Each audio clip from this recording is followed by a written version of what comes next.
listeners. Welcome to Grief Out Loud. Remember the last time you tried to talk about grief and suddenly everybody left the room? Grief Out Loud is opening up this often avoided conversation because grief is hard enough without having to go through it alone. We bring you a mix of personal stories, tips for supporting children, teens, and yourself, and interviews with professionals in the grief world. Platitude and cliche-free, we promise.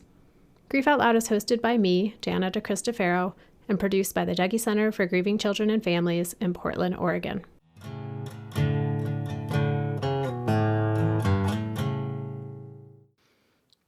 Hey listeners, I hope that wherever you're listening from today, you're safe, healthy, supplied, and supported. While not all of the episodes we'll be releasing in the next few weeks and months will be specifically about grieving in the time of this coronavirus COVID-19 pandemic, in many of them, the guests and I will check in about what this crisis is bringing up around past, present, and future grief. There will also be some that aren't directly related to the crisis, so if you're needing a break from hearing or thinking about it, we'll have some content for that as well. This episode was recorded on Tuesday, March 24th, a time when many cities and states across the U.S. were early into orders to shelter in place or stay home and stay safe. This means grieving families were and still are adjusting to a lot of changes in terms of school, work, and daily life. Each time I talk to a guest or talk to another podcast host about it, I'm struck by how many parallels there are between this uncertain time and the grief we get hit with when someone dies or is diagnosed with a serious illness. There's fear, confusion, difficulty sleeping, exhaustion, irritability, feeling pressure to get it right, wanting to know what to do, and longing for what life used to be like. So, since there's grief happening everywhere on many levels, just a quick reminder that the Dougy Center is here. We have new resources specifically for families needing ideas on helping their children and teens during this time, and you can find those on our website, dougy.org, or by following us on social media. You can also always call or email us. And by always, I mean during regular business hours on the West Coast. Today, we're delving into what it means to be a widowed parent, and specifically a widowed dad. Dr. Justin Yopp is a clinical psychologist and associate professor of psychiatry at the University of North Carolina at Chapel Hill. He's also part of the Widowed Parent Project. Dr. Yopp and his colleague piloted a support group for widowed dads in the hopes of helping them find community and connection. What started as a short-term experiment has grown into a decade-long ongoing support group. Before we get into the episode, it feels really important to note that throughout our conversation, you'll hear the terms widowed dad and widowed mom. But there are widowed parents and caregivers out there who don't use those words to describe themselves, whether because they are non-binary, gender fluid, or in a different role, such as a foster parent, grandparent, or other relation. There might also be listeners who don't identify with the term widow, but are grieving the death of a partner. I'm hopeful that the information in this conversation will be helpful and applicable to anyone who has experienced the death of a partner and is faced with raising children as a solo caregiver. Justin, thank you so much for being part of Grief Out Loud today. Absolutely. I really appreciate the invite. I'm been a long time admirer of what you guys do at the Dougy Center, so I'm thrilled to be on. Well, and it's fun for me to talk to somebody who's in North Carolina while I'm here in Portland, Oregon, since I did spend 4 years in college in North Carolina. So it's nice to hear the accent again. Yeah, it's so funny. I kind of think of myself as not having a strong accent, maybe compared to some people I work with. But then whenever I go somewhere else or speak with someone who's not from the South, I'm reminded that I, in fact, do have an accent. So listeners, as I've been doing with recordings recently, I'm putting a little bit of a date stamp on it. And we're recording today on Tuesday, March 24th in 2020. And we are a few weeks into the COVID-19 coronavirus global health crisis kind of making its way into the United States. So I've been asking a lot of our guests just, what's coming up for them and their grief around this, what's coming up for the people they're working with. So that's where we're going to start today, just so you know where we're recording in case everything's changed wildly by the time this episode makes it to your ears. So Justin, what are you hearing from the dads that you work with and other grieving people you work with? Like, what's it stirring up for them and their grief? Yeah, that's a good question, and obviously a very timely one. So We have our support groups that we work with, that we have for widowed fathers and widowed mothers. And we were supposed to have one with the widowed fathers a few nights ago, and I sent out the email to all the guys just saying, I'm sure you guys can imagine this, but just to let you know, we're going to have to postpone our in-person meeting due to the coronavirus concerns, and we're working toward setting up something virtually.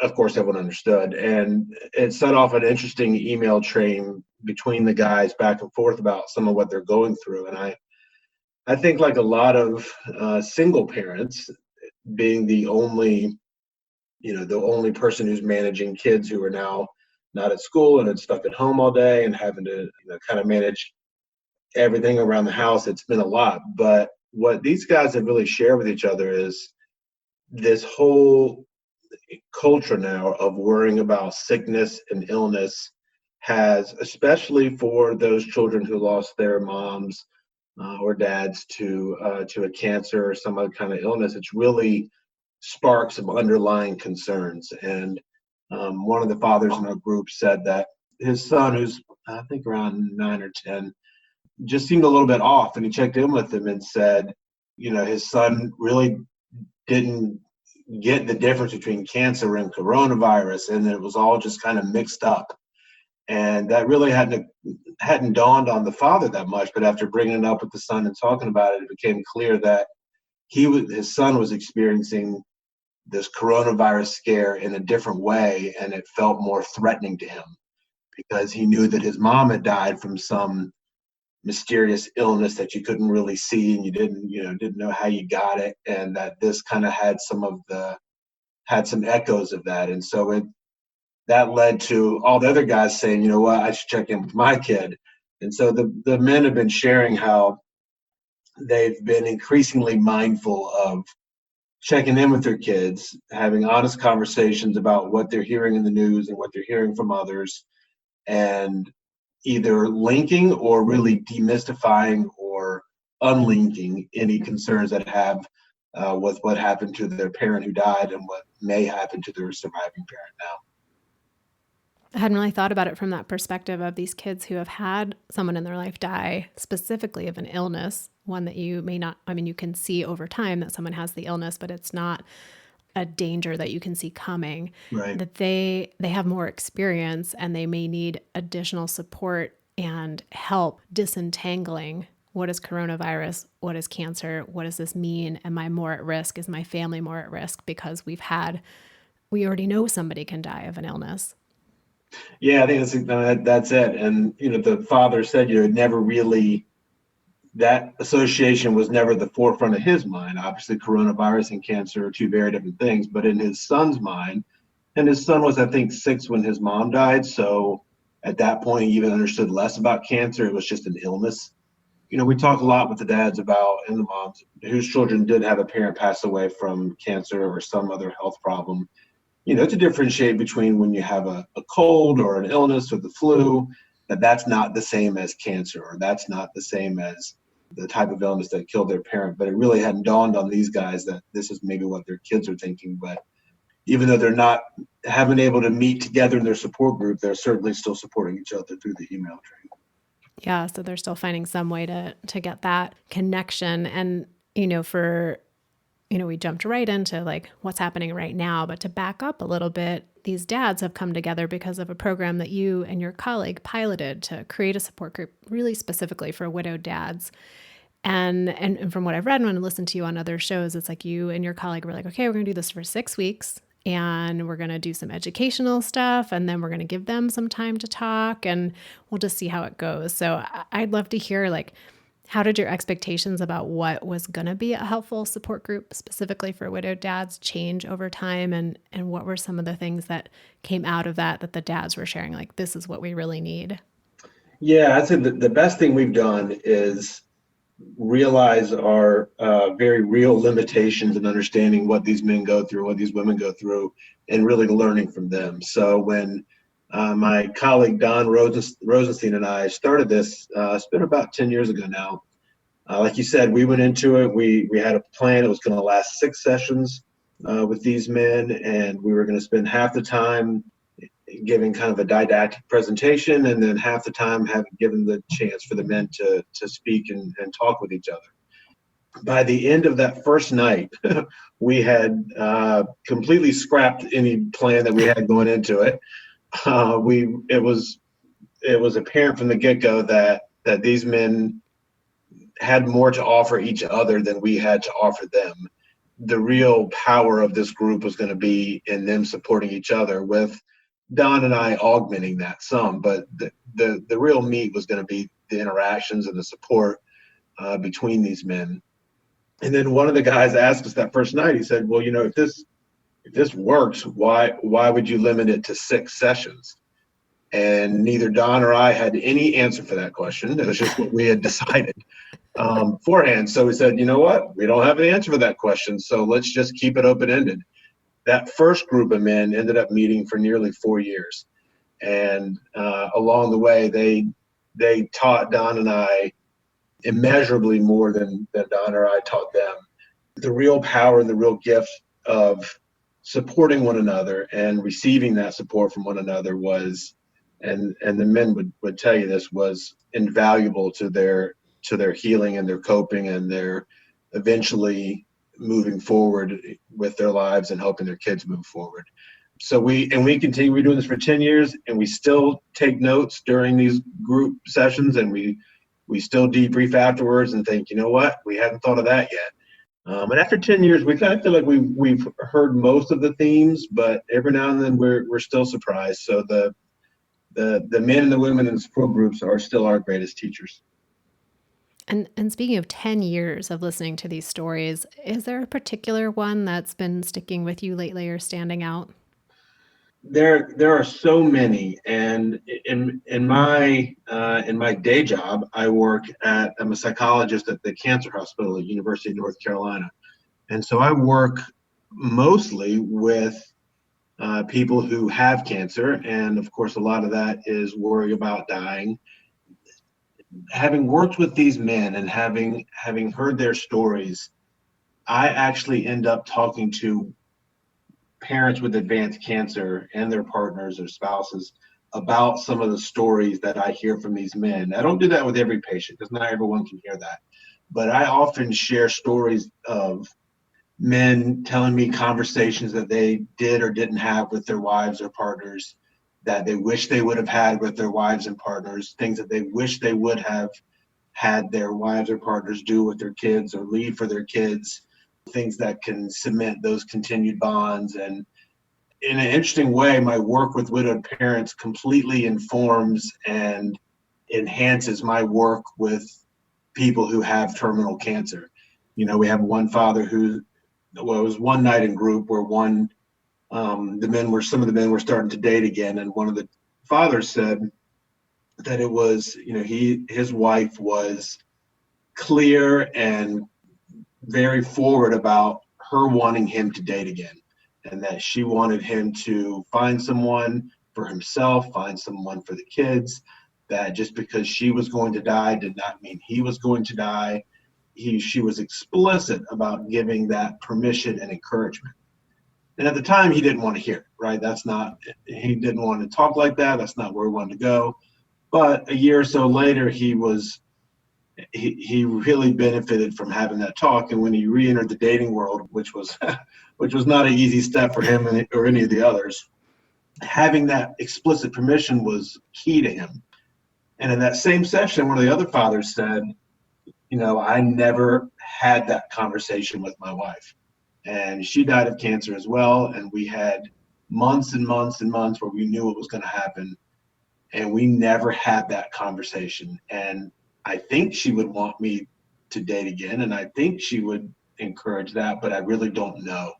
For that gentleman not having that explicit conversation, explicit permission ahead of time was an extra obstacle to dating again when there was already so many obstacles to begin with. And so that's just one of many, many stories that I'll share with couples in which one of the parents has advanced cancer. And I think having done that and having shared stories from people who have lived it has, in some of my patients at least, spurred them to have conversations that they wouldn't have otherwise had, that are healthy ones to have, and especially for the surviving parents, are very beneficial to have had those conversations. And that's just one of, gosh, I could fill up 10 podcasts with stories from these guys, but I don't think your listeners are that interested in this topic. Well, they might be, but time wise, we might not be able to Oh, fit that right. many more in. As you're talking, I'm realizing you have a really unique vantage point in that you do individual work, family work, and then this peer support work. What would you say is different about creating a peer support group for widowed dads versus working with them perhaps individually or working with the family? I know you spoke to that a little bit, but just wondering if there's some other differences you might notice. Yeah, and so I think, for the individual work I do, sometimes it is grief counseling, and a lot of times it is therapy to address, clinical depression or anxiety in some way that's manifesting in panic attacks or really debilitating someone's life. And I think that kind of work is well suited for individual. What I can never offer in those individual sessions is a lived perspective or a hard-earned wisdom that a support group does offer. I think it's easy to think about the benefits that people receive from being in a support group, but what we see time and time again is that it's really helpful for these guys to offer support to each other. It's not uncommon for these men to feel, and women, but I'm thinking especially the men now, to feel like that there's so much on the receiving end of help in the weeks and months and for a long time after their loved ones died. Whether it's receiving help with the kids or whether it's receiving casseroles for dinner or receiving people, telling you you'll be okay and, all this kind of stuff. But to be able to then help someone else and to be able to give instead of just receive, I think especially for men is really powerful and really something that they don't have in an abundance of opportunities to do so or to do that. So I think it feels good to help someone else whose pain you can understand. I think that lines up really well too with what we're seeing, or at least what I'm seeing and noticing in our kind of collective response to the pandemic that's happening right now, and that so many people are cut off from the ways that they are used to Yeah. contributing. So maybe they're not able to go to their job, or they've been laid off, or they aren't able to go to the office and support coworkers in the same way. And so we're seeing a lot of rise of mutual aid opportunities, either virtually or organizing drives for people to drop off supplies for folks who maybe are too at high risk to go out into the world. And so I appreciate you sharing that, because I think about what's happening now is some people feel so unable to do that, and it's so frustrating and painful. And to think for these dads who show up and these moms who come to move into that place of, I've been on the receiving end of support for so long, and now look, there's something I can do to make a contribution again.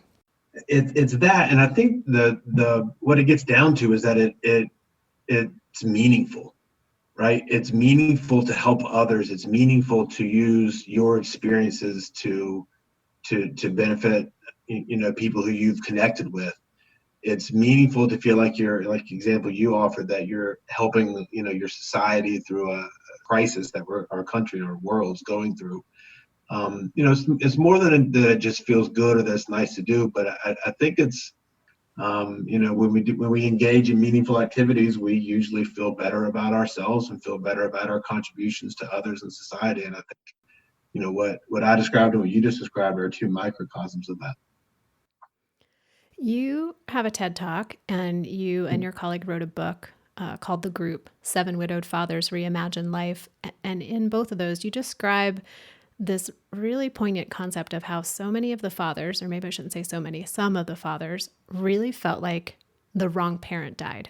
Like their kids would just be so much better off if they had died and their other parent was the one that was still alive. And can you talk a little bit about that? And what was it like for you to be witness to that? And what did you see in terms of the dads responding to each other as they struggled with that? Yeah, I appreciate you bringing that up. That came up in that first group, and it came up one night when one of the fathers was talking about his latest parental screw up, and he had taken his son and his daughter to a wedding, and it was maybe a year plus after his wife died, and he hadn't thought to buy his kids new dress clothes, and so they were getting dressed in the hotel. He were going to go to the wedding, and his kid came out with his pants on, and they were like 3 inches above his ankle, and he couldn't even snap the waist. And looked at his dad. His dad's like, "Oh my gosh, I dropped the ball again." And it was that dad telling that story. That was Carl that told that story. And then Neil responded, another father, Neil responded to that by saying, "I know exactly what you mean. I screw up all the time. There's no doubt, obviously, the wrong parent died. When my wife, Deanna, died, as far as my kids' sake is concerned, the wrong parent died." And when he said that, it kind of stopped the room's conversation for a moment. And Carl, the father who had not managed to get his kids appropriate clothing, pushed back on it and said, "Well, that's not what I was saying." That actually was a little bit of a disagreement among the men, which was very healthy and great within the group, because these guys aren't cookie cutters. But what Neil was saying, the other father said they felt the same way, was that this sense that they couldn't shake, and in some ways they didn't want to shake, and they didn't want to be talked out of, was that their wives were the most central cog in their family's lives. They were the CEOs of the family. They're what made the world revolve in their family. They're the ones who knew where the first aid kit was when their kids scraped their knees. They knew how to do the summer schedules, before May when it was too late. They knew everything. And this sense that a mom can't be replaced, and that there's something about a mother's love and a mother's presence that these men felt like they could never quite measure up to, no matter what. And not all the dads felt that way. I'd say somewhere around 3 or 4 of the 7 did feel that way. And that night, and for a while, these guys weren't looking to be talked out of it. It wasn't that they were throwing a pity party. It's really just, I think, what they felt. And that, when you think about it, that really can undermine and limit one's adaptation, if you think that no matter what I do here, no matter how good I am, there's a real ceiling on how much good I can do for my kid in this instance, or how much of a parental presence that I can offer for my children. And over time, in fact, toward the end of this group's meeting together, we revisited that. And Carl actually asked Neil again. He said, "You remember a couple of years ago when you said this wrong parent died thing? Do you still feel that way?" And this was maybe 3 or 4 years out from losing his wife. And Neil said that he imagined that he would always feel that way to some degree, but that over time, the intensity of that feeling had lessened. He was able to see ways that he was valuable for his kid. And that really kind of paralleled some of this growth that we see in all the men over time. But I haven't asked Neil that question in however long it's been now, years. But if I were to call him up right now and say, "Do you still feel that when your wife died, the wrong parent died?" I would be surprised if he didn't still have a little bit of that sense. That's an extra burden to carry when you're already carrying a lot. Yeah, it makes me think of, is there a way to hold both of those truths for himself, of maybe that is true for him or his family, and given the circumstances, now what? How do I move forward? How do I become the best wrong parent I can be? That's right. Yeah, no, I think that's exactly right. And, two things can be true at once. My kids lost something that cannot be replaced, and I can do right by my kids. I don't think that kind of, more nuanced or nimble way of thinking is something that is easy to do in the fog of grief. And I think that comes with time. And as far as what we see in the support groups, comes with the encouragement and support, and sometimes the disagreeing with other members of the group. What are some of the other common themes that have come up over the last 10 years talking with these widowed dads? We've kind of learned that most of what the men and the women come to the group and discuss, and most of their struggles fit into one of a few different very large buckets. That's either coping with their own grief of losing their wife or their husband or their partner. The other one is helping your child or your children cope with the loss of a parent. How do you do that? And then it's the day-to-day household management of being a single parent. And how do you do that?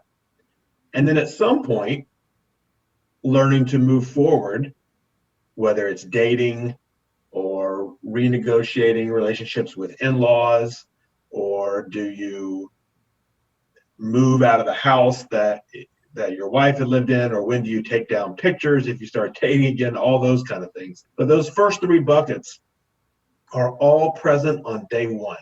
Their own grief, helping shepherd their children through their children's grief, and then figuring out how to be a single parent. And for this, I always come back to the story of one of the fathers in our first group, Steve, who had three young children who were 2, 4, and 6 when their mother died.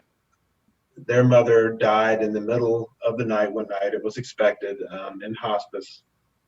So Steve lost his wife, came home to tell his children, wait till they woke up and tell each of his three young children who could barely, especially the young one, could barely even grasp it, to tell them what had happened and begin to help them grieve. And then after about 10 minutes, he said, one of his kids said, "Daddy, I'm hungry." And he had to go downstairs and make breakfast for him.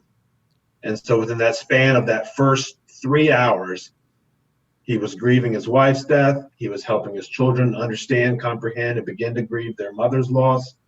And he still had to be a father. And those three challenges were present on day one right away.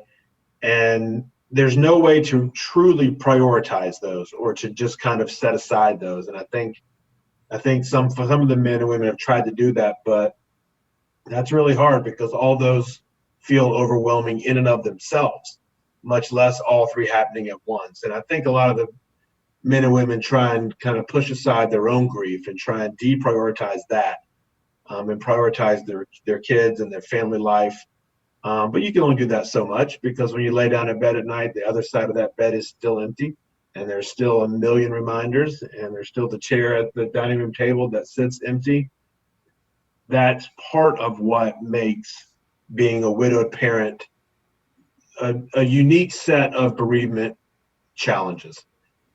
So, listeners, if there was any remaining confusion as to why grief is so unbelievably exhausting, I think Justin may have just shed some light on that when you're trying to attend to all three of those things simultaneously. When you're not even really, you're still like, what just happened? And suddenly Right. I've got these three roles I've got to be attending to. Yeah, and the men will in some versions say that at the very time when they're mentally, physically exhausted, and depending on circumstances around the death, sometimes financially exhausted, at that very moment is when they are needed more than ever by their kids. That's a tough crossroads to be at. So after sitting with these dads for the last 10 years, what's one or two things you think people in their lives could benefit by knowing? Like, how's the best way for them to show up and support these dads? It's a good question. So, of course, the answer is it depends on the person, but that's not a very helpful answer for a podcast or for anyone out there listening. I, I think to have an appreciation for, or not to have appreciation, but at least to have an appreciation to know that you don't know what it's like to be 38 years old, widowed with kids at home, and that these parents do not consider themselves single parents. They do not really gravitate toward the comparisons with parents who are divorced or separated. I think some have found that not insulting, but a little bit. I think people miss the point when they feel like that's the situation because there is no weekend parent to share duties with. There is no other person to weigh decisions.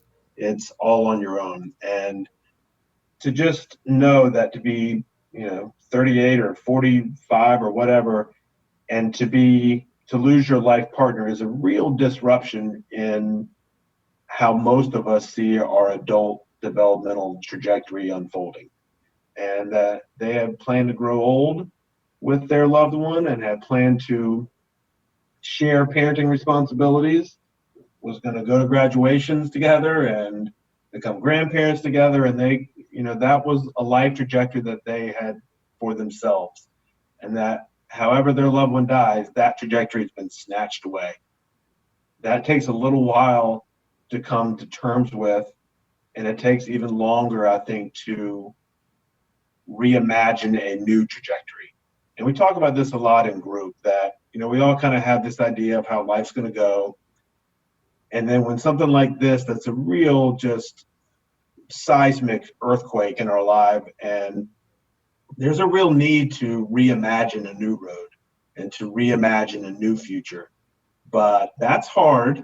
That takes time and it takes some guts, because to reimagine what you want your life to look like now, just because you can reimagine it, is no more guaranteed to come true than the one that you had snatched away from you before. And so it takes a leap of faith, I think, to plan again and to trust again. And when it comes to dating, to love again. You don't have to understand all this. You don't have to pretend to understand all this. But I think just saying, I try to imagine what you're going through, and I can only imagine that it's a lot. If you ever want to talk to someone, I'm here for you. And then make sure they know about our website, because we got a lot of good resources on that website. And if you can, take their kids to go get some ice cream sometime or to give them a little break, pretty sure mom or dad would appreciate that too. So the website that you just referenced, that's the widowedparent.org website? Yeah, widowedparent.org. And we have had that up for a little while, and it has a series of videos featuring some of the men and the women who we've worked with. Our hope is that widowed moms and widowed dads can find that, watch some of the videos, and instead of getting just points and tips and suggestions from experts, they can hear from their peers. We have a list of resources. We certainly have the Dougie Center listed on there, list of bereavement camps, and really have it divided up in how to support yourself and how to support your child. Great. Well, I will link to that website, and then I'll also link listeners to Justin's TED Talk and his book, The Group 7 Widowed Fathers Reimagine Life. So you'll be able to connect with him and the work that he's been doing. And just a quick word about the book. It's all the royalties or proceeds we get from that, we just give that straight back to our program. The men insisted that we use their real names and tell their real stories, and we said we would only do that if we didn't keep a penny from it. So that's the way that works.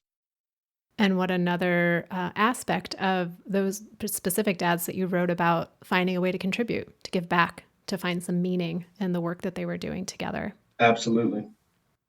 Well, Justin, I really appreciate you taking time out of your day today to talk with me and to share about this really powerful work that you've been doing. Well, I really appreciate you taking the time to do this, and especially, as you date stamp this in the beginning in March 24th, when we're in the midst of the pandemic and life feels a little scary and uncertain for a lot of us in different ways. And I appreciate you taking time to record this podcast and to share it with your listeners. And, like I said at the very beginning, I'm such a big fan of the Dougie Center. And any way that we can reach your audience, we'll take in a heartbeat. Well, thank you again. And listeners, thank you for being part of our community out there. I shared in our last episode that I have a new email. It's griefoutloud@dougie.org. And a few of you have already emailed me there, which was really exciting. So please reach out. I'd love to hear what you think of the show. If there's someone you're thinking of as a guest or a topic we haven't covered that you really want to hear about, it just means a lot to know that you're out there listening and that the show is making a difference. So thanks for listening, and we hope you'll join us again next time.